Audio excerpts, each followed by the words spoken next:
क्या वाकई भगवान राम का सेतु आज भी समुद्र के अंदर मौजूद है? रामायण में जिस सेतु का वर्णन है वो भगवान राम ने वानर सेना के साथ मिलकर बनाया था ताकि वे लंका पहुंच सकें और सीता माता को रावण की कैद से छुड़ा सकें। कहते हैं कि वानर सेना ने समुद्र में पत्थर डाले और उस पर भगवान राम का नाम लिखा, जिससे वे पत्थर पानी में तैरे और एक पुल का निर्माण हुआ। ये सुनने में एक पौराणिक कथा लगती है, लेकिन जब नासा की तस्वीरों में उसी दिशा में पत्थरों की एक सीधी रेखा दिखी तो लोगों की आंखों में आस्था की चमक लौट आई। लेकिन ये पहली बार नहीं था जब इस संरचना की बात हुई। 18वीं शताब्दी में ब्रिटिश मानचित्रकारों ने इसका जिक्र किया था और इसे एडम्स ब्रिज नाम दिया गया था। कुछ मुस्लिम मान्यताओं के अनुसार यही वो जगह है जहां पैगंबर आदम धरती पर उतरे थे। धीरे धीरे इस पुल को धार्मिक संदर्भों से हटाकर भूगोल का हिस्सा बना दिया गया और वैज्ञानिक समुदाय ने इसे बस एक शोल यानी समुद्र के अंदर उभरी हुई रेत और पत्थरों की संरचना मान लिया। लेकिन नासा की तस्वीरों ने मानो सब कुछ उलट दिया। लाखों लोगों ने फिर से रामायण को हाथ में उठा लिया। धार्मिक संगठनों ने इसे हिंदू धर्म की वैदिक सच्चाई का प्रमाण कहा और भारत की राजनीति में भी इसकी गूंज सुनाई दी। वैज्ञानिक कह रहे थे कि ये क्षेत्र वास्तव में प्राचीन कोरल रीच का हिस्सा हो सकता है, जहां समय के साथ रेत और चूना पत्थर इकट्ठा हो गए। वहीं कुछ जियोलॉजिस्ट्स का मानना था कि ये एक प्राकृतिक रचना है जिसे इंसानी हाथों से कभी नहीं छुआ। लेकिन सवाल तब भी वही बना रहा, अगर ये प्राकृतिक है तो इतनी सधी हुई सीधी रेखा कैसे बनी? इतनी लंबाई में इतने व्यवस्थित पत्थर सिर्फ संयोग से जमा हो सकते हैं क्या? इतिहासकारों के मुताबिक कई सदियों पहले समुद्र का जल स्तर आज से बहुत कम था।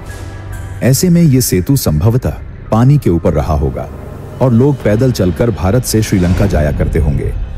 यहाँ तक कि 15वीं और 16वीं सदी के यात्रियों के लेखों में भी इसका जिक्र है। लेकिन फिर समुद्र का स्तर बढ़ा और ये संरचना धीरे धीरे पानी में डूबती चली गई। एक और बात जो सबको चौंकाती है वो है रामायण में दर्ज इंजीनियरिंग की बारीकियां। वहां बताया गया है कि किस तरह नल और नील ने पूरे युद्ध स्तर पर पुल का निर्माण किया। कुछ जगहों पर तो यहाँ तक बताया गया है कि पुल की चौड़ाई कितनी थी, कितने दिनों में बना और किस किस तरह के पत्थरों का उपयोग किया गया। अगर ये सब सिर्फ कल्पना थी तो इतनी तकनीकी बातें क्यों? अब आप सोचिए, नासा की इमेज, प्राचीन नक्शे, धार्मिक ग्रंथ और वैज्ञानिक रिपोर्ट, ये सब एक साथ किस ओर इशारा कर रहे हैं? क्या ये सिर्फ एक ऑप्टिकल इल्यूजन है या फिर हमारी आंखों के सामने सचमुच इतिहास की सबसे पुरानी रचना समुद्र के नीचे सो रही है? राम सेतु सिर्फ पत्थरों की एक रेखा नहीं है, ये आस्था और विज्ञान के टकराव की रेखा बन गया है। एक ऐसा स्थान जहां हर आदमी अपने चश्मे से अलग सच देखता है। किसी को वहां भगवान राम का विश्वास दिखता है, किसी को पुरातत्व की भूल भुलैया, किसी को ये राजनीति की जमीन लगती है तो किसी को विज्ञान के सवालों का जवाब। और गहराई से समझने के लिए हमें वाल्मीकि रामायण और दूसरे ग्रंथों में झांक कर देखना होगा, ये जानने के लिए कि क्या वहां दर्ज विवरण वाकई इतने सटीक हैं कि उनसे आज के भूगोल का मिलान किया जा सके। क्योंकि अगर ग्रंथों में लिखी बात और जमीन पर दिख रही संरचना में मेल बैठ जाए तो फिर सवाल सिर्फ इतिहास का नहीं रहेगा, बल्कि हमारी पूरी सोच और समझ का होगा। हम ग्रंथों में दर्ज बारीकियों को खंगालेंगे, निर्माण की प्रक्रिया, समय, सामग्री और वानर सेना के रहस्यमय इंजीनियरिंग ज्ञान को भी। क्या सब कुछ बस कहानी थी या उसमें छिपा था विज्ञान? जब हम राम सेतु की बात करते हैं तो सबसे पहली कड़ी हमें वाल्मीकि रामायण में ही मिलती है। ये सिर्फ एक धार्मिक ग्रंथ नहीं, बल्कि एक ऐसा ऐतिहासिक दस्तावेज है जिसमें बेहद सटीक और तकनीकी भाषा में पुल के निर्माण का जिक्र है।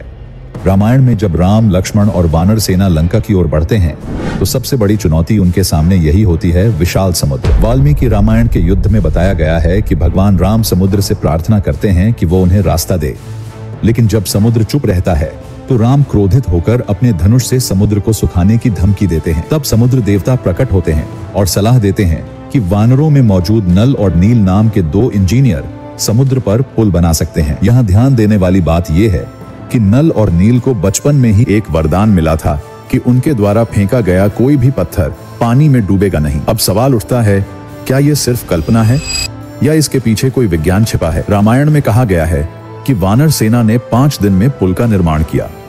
हर दिन वे लगभग 10 योजन यानी 13 से 15 किलोमीटर तक लंबा पुल बना रहे थे। इस हिसाब से पूरे पुल की लंबाई लगभग 50 योजन यानी करीब 65 से 75 किलोमीटर बताई गई है। और ये वही आंकड़ा है जो नासा की सैटेलाइट इमेज में भी दिखता है, 44 से 50 किलोमीटर की पत्थरों की एक रेखा। इसी रामायण में लिखा है कि वानरों ने जंगलों से बड़े बड़े पत्थर काटे, उन्हें समुद्र तक घसीटा और नल नील की देखरेख में सही क्रम में समुद्र में डाला। ध्यान देने वाली बात यह है कि कहीं भी कोई चमत्कारिक उड़न खटोला या दिव्य शक्ति का उपयोग नहीं हुआ। बस हर पत्थर में बारीकी से लिखा गया राम। ये सब कुछ श्रम और बुद्धि से हुआ।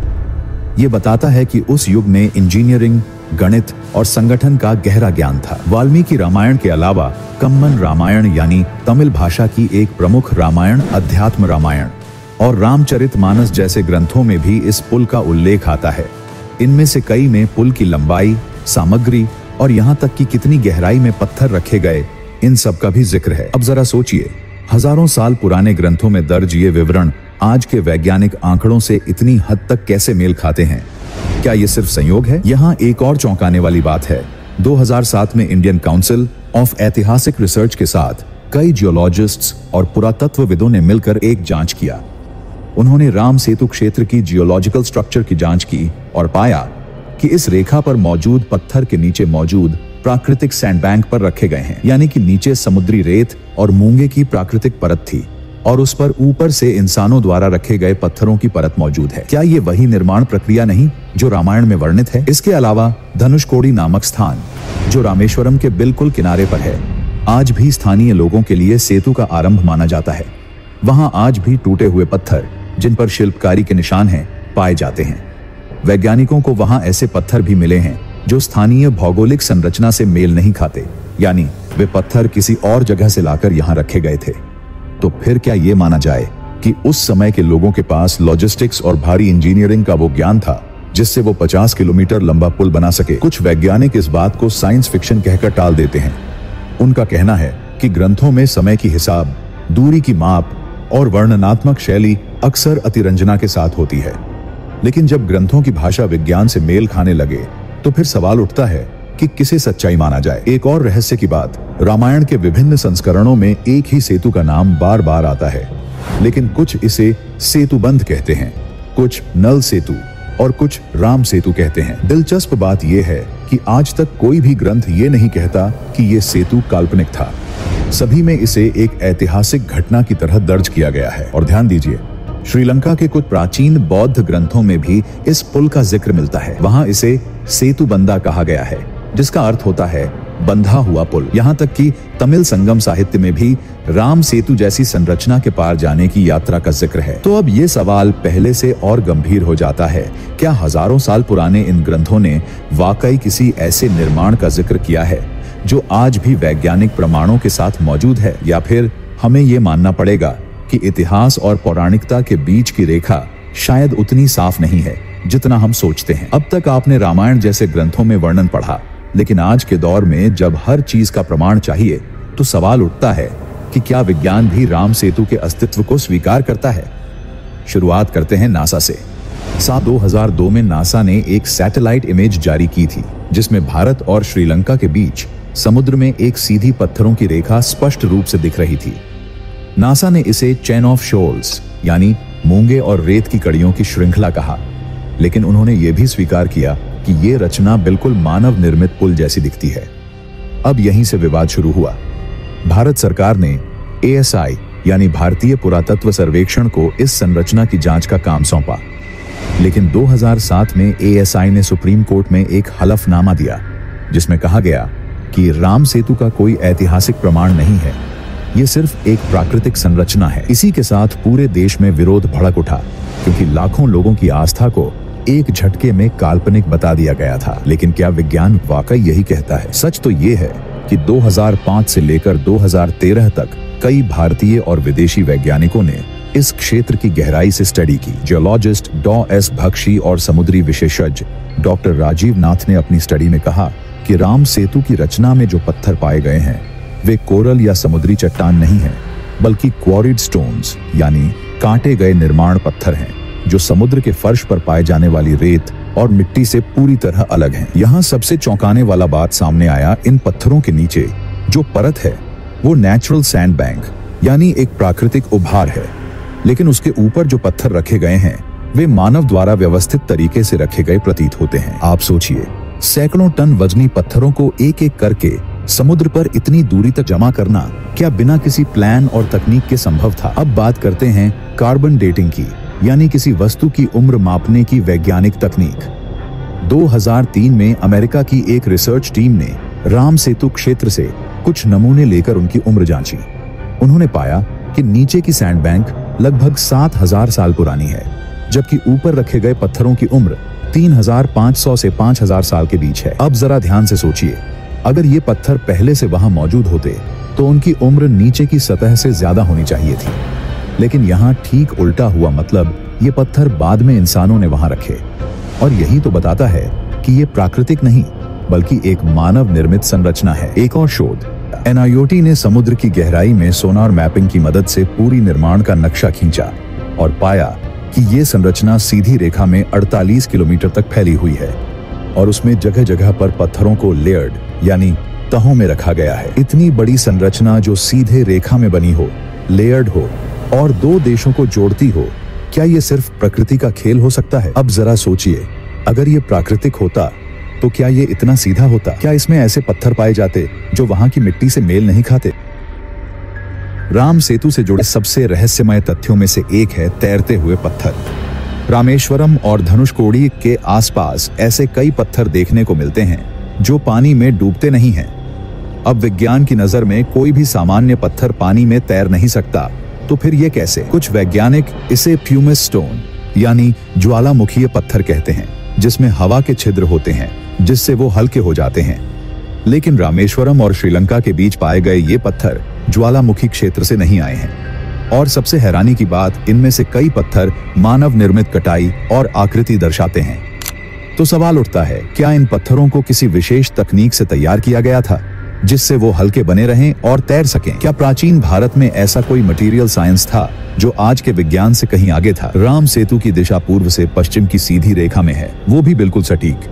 अगर इसे प्राकृतिक माना जाए तो क्या कोई भी रेत की श्रृंखला इतनी परफेक्ट लाइन में बन सकती है?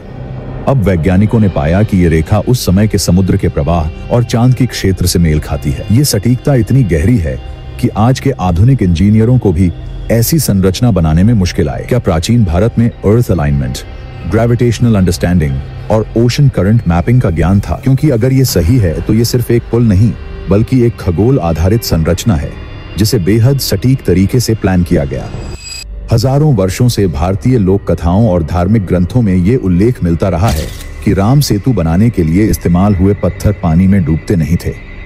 कहा जाता है कि इन पत्थरों पर भगवान राम के नाम या मंत्र लिखे होते थे, जिसकी वजह से ये पत्थर पानी की सतह पर तैरते थे और पुल को बनाया जा सका। ये कहानी श्रद्धालुओं के लिए आस्था का प्रतीक है, जो रामायण के अद्भुत चमत्कार की सच्चाई को दर्शाती है। विज्ञान की नजर से देखें तो कुछ प्रकार के ज्वालामुखीय चट्टानें जैसे प्यूमाइस प्राकृतिक रूप से हल्की और झरझरा होती हैं, जिनमें हवा की बड़ी मात्रा फंसी होती है। इसी कारण वे पानी में तैर सकती हैं। वैज्ञानिकों ने समुद्र में पाए जाने वाले इन हल्के पत्थरों की पहचान प्यूमाइस या इसी तरह की चट्टानों के रूप में की है।